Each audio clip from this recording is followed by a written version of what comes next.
लाडकी बहीण योजना जेव्हा सुरू केली होती त्यावेळी त्या संदर्भातले काही निकष होते। त्या निकषाच्या आधारावर बहिणींना अर्ज करायला सांगितला होता आणि कागदपत्रांच्या पूर्ततेला वेळ लागेल म्हणून ही मुभा दिली होती की त्यांनी सेल्फ सर्टिफिकेशन करायचं, म्हणजे त्यांनी जे सांगितलं ते सत्य मानून आपण त्या ठिकाणी त्यांना लाडक्या बहिणीचा लाभ देणं सुरू केलं। पण अर्थातच आपण ज्यावेळी कुठलाही सरकारी पैसा खर्च करतो त्यावेळी त्याचं CAGचं ऑडिट होतं आणि CAGच्या ऑडिटमध्ये निकषांप्रमाणे अर्ज आहेत की नाही याची माहिती द्यावी लागते आणि म्हणूनच योजना सुरू झाल्यानंतर आपण त्याचं KYC सुरू केलं आणि वेगवेगळे जे डेटाबेस होते त्याच्याशी कंपॅरिझन सुरू केलं, ज्याच्यामध्ये इन्कम टॅक्स विभागाकडनं आपण माहिती घेतली, सरकारचे जे काही कर्मचारी आहेत त्यांचं जिथनं पेमेंट होतं त्या पोर्टलमधनं आपण माहिती घेतली, जो काही आपला परिवहन विभाग आहे याच्यामध्ये मोटरची ओनरशिप कोणाकडे आहे 4 व्हीलरची याच्या डेटाबेसची माहिती घेतली, रेशन कार्ड याच्या डेटाबेसची माहिती घेतली आणि ही सगळी माहिती आपण ज्यावेळेस कोलेक्ट केली त्यावेळी असं लक्षात आलं की 5 लाख लोक असे आहेत ज्यांच्या घरी सरकारी नोकरी आहे, 14,000 तर पुरुषच निघाले, जवळपास 10 लाख असे निघाले की ज्यांचं उत्पन्न 2.5 लाखापेक्षा जास्तीचं आहे।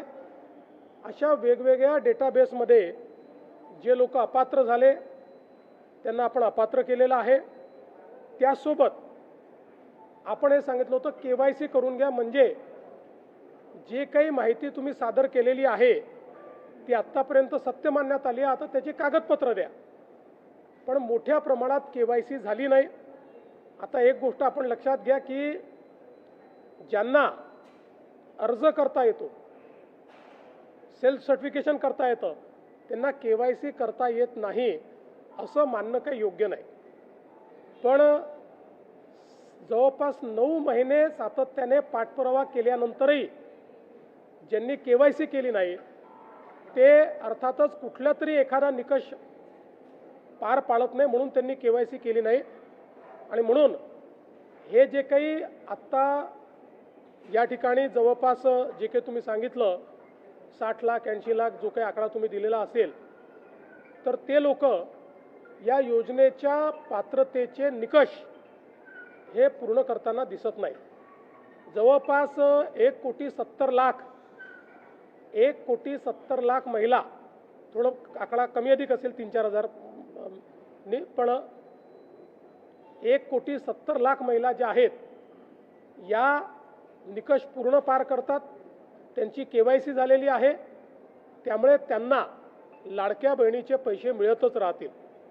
ज्यांनी KYC केली नाही त्यांना आता आम्ही पैसे देणार नाही, पण त्यांना दिलेले पैसे आम्ही वसुली करणार नाही। मात्र 14,000 ज्या पुरुषांनी पैसे घेतलेले आहेत त्यांच्याकडनं मात्र पैसे हे वसूल केले जातील।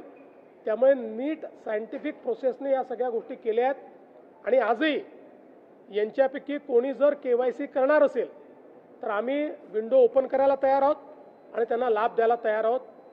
आजही ज्यावेळेस आपण जेवढ्या लाडक्या बहिणींना लाभ देतो देशातल्या कुठल्याही योजनेपेक्षा आजही सर्वात मोठी योजना ही महाराष्ट्राची आहे। आजही देशामध्ये एवढा लाभ 1,70,00,000 कुठलंच राज्य देत नाही जे महाराष्ट्र देत आहे।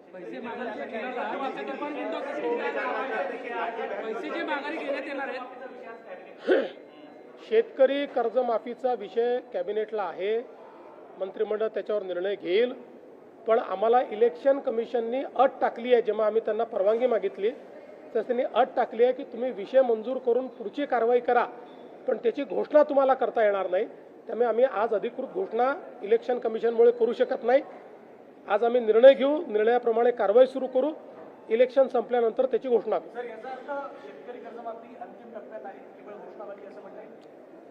घोषणा ही तर मला असं वाटतं औपचारिकता आहे.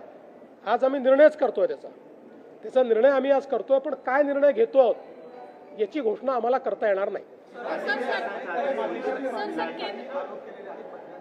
हा?